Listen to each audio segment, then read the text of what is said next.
Hello everybody, my name is Anindita Das and today I will be reviewing on the great book known as Super Freakonomics, which is the so-called prequel of the famous New York Times bestseller Freakonomics. The authors of this book is Stephen D. Levitt, who is an American economist and professor at the University of Chicago, and Stephen J. Dubner, who is a famous American journalist.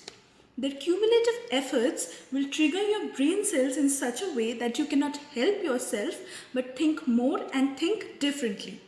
This book has been claimed as delightful, timely and important by the Wall Street Journal, and in this book there are 5 chapters on 5 freaking topics, and from an ocean of concepts packed in the chapters of this book, I have picked up a few concepts to review the book. Now I will start my chapter-wise explanation. The first topic of this book is about such a thing which is a taboo in India. It is something which is desired for but rarely talked about. It is the abundant, controversial yet the boldest 3 words of sex and the sex workers. Yes, this chapter is written on the platform of Chicago, which homes one of the greatest chunk of the escort service industry around the globe. In this chapter, I have found out 3 topics of economics, that is the demand and supply equilibrium and the government policies, how affect it, the price discrimination and the concept of substitutes. Firstly, I will start with the concept of demand-supply equilibrium and the government policies affecting it. Here it is said that when government policies had been enforced on the escort service business in Chicago, the supply of such service was decreased. But there was no punishment for the customers, hence the demand remained the same. And as we know in economics that when the demand is greater than supply, the price increases. In such a situation also same happened. The demand remained the same but the supply decreased. Hence, the prices of this escort service had increased. Now, how is price discrimination can be connected to this chapter? Yes, there is a connection. It says that these prostitutes used to charge different customers differently based on various aspects like white skin, dark skin, etc. And this is what? This is actually price discrimination. But the third concept where we can say about the concept of substitutes, it's that the call girls were not charged differently. Everybody had the same price. There was nothing which distinguished the prices set by one call girl to another. So why did this happen? This happened because the customers used to see these women as mere commodities and not as women. So they were commodities which had n number of substitutes. So if the price varied from one person to another, the customer has immense options to select from. Hence, to prevent cutthroat competition, such a situation occurred.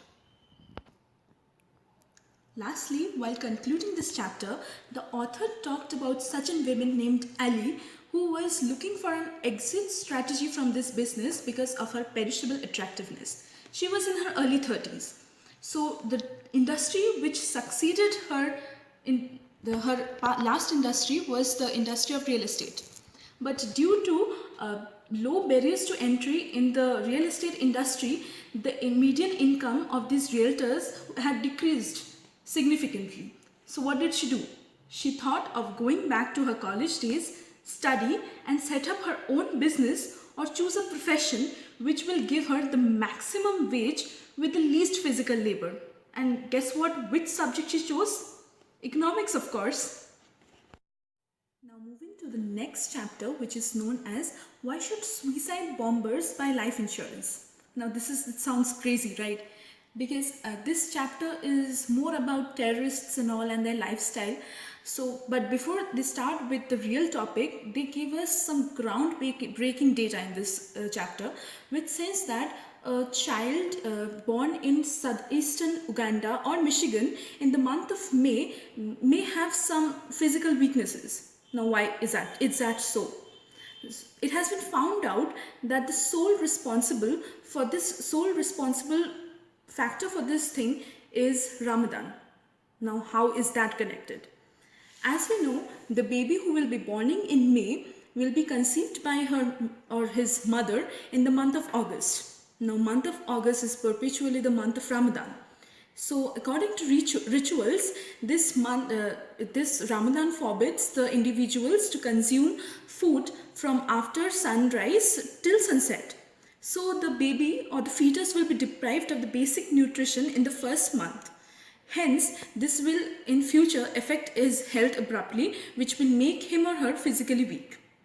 Now, moving to about terrorists. Terrorists never fails. It sounds weird, right? Yes, terrorists never fails. If they fail also in the short run, in the long run they succeed. Because terrorism does not only incur direct costs, but indirectly it also burdens the society with some cost. For example, Richard Reed, who was a British nationalist, had failed immensely to ignite his shoe bomb, but still he succeeded. How? This particular incident had in future affected or started the shoe routine which is followed in the airports. This shoe routine in the airports takes about 1 minute, and according to the US statistics, this shoe routine in a year is followed by 560 million times. 560 million times makes 560 million minutes, which when converted into years is 1065 years, 1065 years. And if we divide this 1065 with 78.77, which is the US birth expectancy and US life expectancy at the time of birth, then we can find out the answer to be 14. That means the tax levied due to this particular failure incident by Richard Reid is 14 lives per year. Now, the last remarkable concept which I found in this chapter is that a terrorist is likely to be a 26-year-old man who has wife, who has a job, who has children, and who is living 5 miles away from the mosque. Now, such a person is more likely to buy a life insurance, right? Because even he will want his family to be secured if he, unfortunately, passes away early. But the insurance company doesn't give claim to a suicide bomber. Suicide bombing is not a part or not to be claimed to an insurance company. So why waste money on insurance? That is why life insurance is something which is absolutely a no-no for terrorisms. Now, before I conclude this topic, I'd like to say something that the whole context of this chapter is not intended to hurt any religious sentiments. It is just a few real-life data which has been brought forward. The next chapter is about unbelievable stories of apathy and altruism.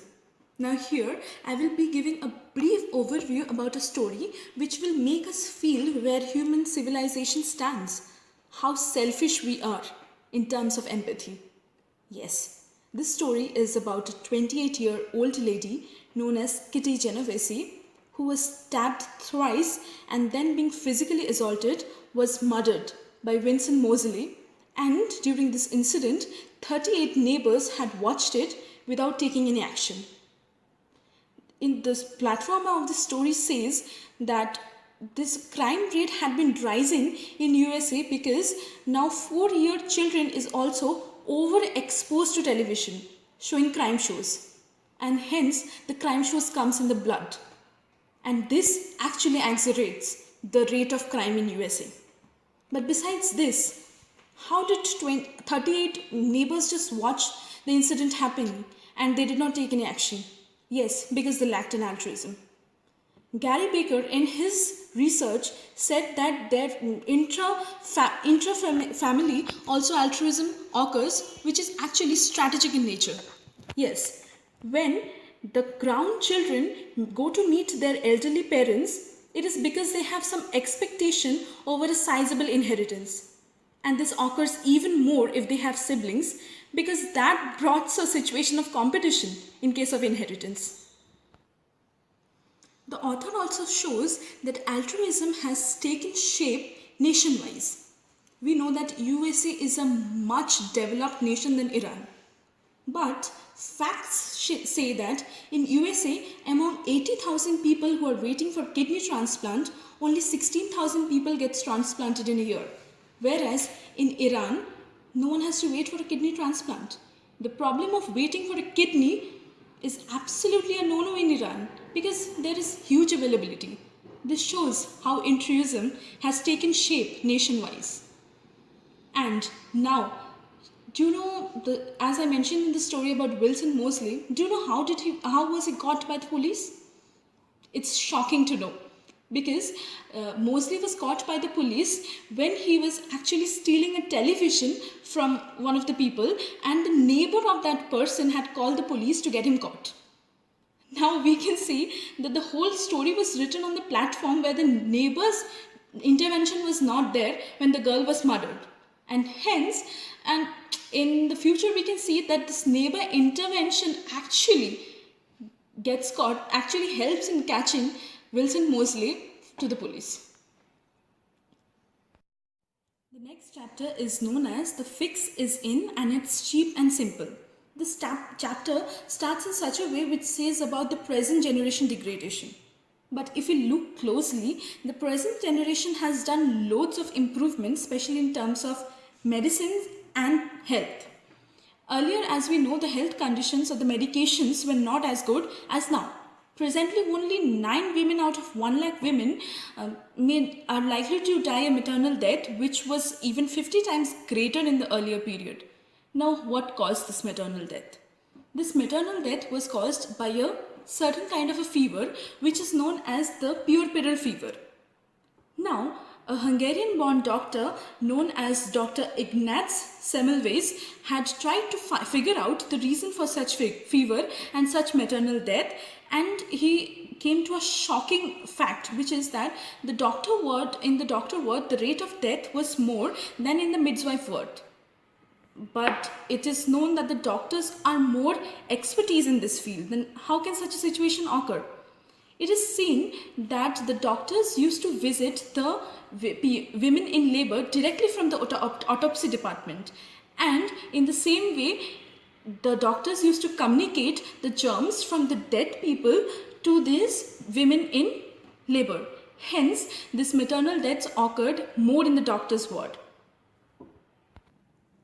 So this brought to a conclusion that taking strict measures regarding hygiene can actually avoid the maternal death, and it was seen that the maternal death had decreased steeply in US. But now we will get to know about some things which shows that always the solve is actually not a solve. Sometimes the solves which is brought forward can actually cause even worse situation. Like the American Disabilities Act, which had actually scrabbled the brains of the employers who got scared because they thought that they could not fire the bad employees with some disabilities. That's why they stopped hiring them. So how did the problem get solved? It did not get solved, right? Now in this chapter, they also mention about a problem which is a bulging problem in USA, that is hurricane. Every year, loads of life and property loss occurs due to hurricane. And now they mention about a person called Nathan and his group of friends who are actually science freaks. They have come up with an idea which can actually kill the hurricane. Their idea resembles something like a tube which will help in rotating the warm water and the cold water to prevent the hurricane. But storms cannot be totally killed, right? Because storms are needed for a very basic need of land, and that is rain. Now, the Home Safety Department has solicited various ideas from various scientists in order to eradicate hurricane. And Nathan and his group of friends is also a part of the team. But why always looking for costly ideas? Cheap ideas can also work, right? But cheap ideas and simple things are not in their DNA. But as we saw in the case of health, where just a simple idea of hand wash had actually prevented maternal death. So it's not always something big needs to be done in order to solve things which can be solved simply.